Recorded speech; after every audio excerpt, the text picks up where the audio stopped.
Alright, so Dev Studio, oops, wrong one, application, Dev Studio.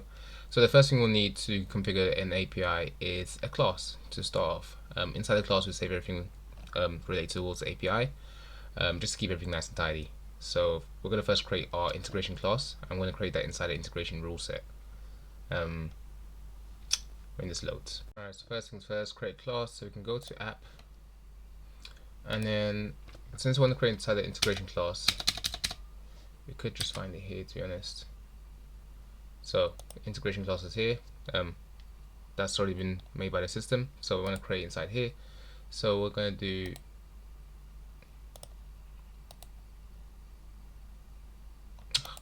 right click if you can, create system admin class. So we're going to call it integration, then dash rest. That's already there. Yeah, let's call it that. So inside here, all our API properties will be stored, and activities and whatnot. Just keep everything nice and tidy. Save. Crap, my bad. 001, and you got to give it history.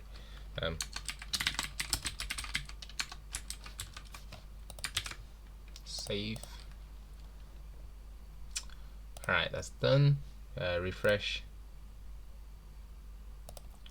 and now we've got to create our properties within our class. So the first one we'll do will be our response pointer and our request pointer. These will basically be pointing to the data type. So create decision, data model, property,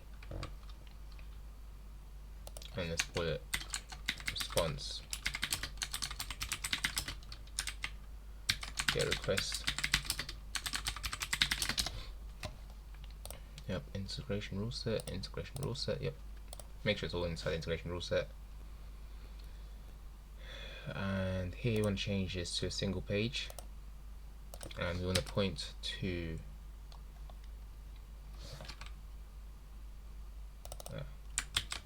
let's put that in there.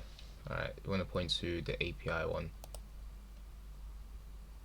Yeah, and that should now pull all our properties that are inside the data type. So you'll see it here. Each of the names should now appear underneath this request pointer property. Then we'll create another one for the response pointer with the exact same thing. So we'll probably just do a save as, save you time. Save as. You can refresh this. You're going to see it in here. Refresh. Response.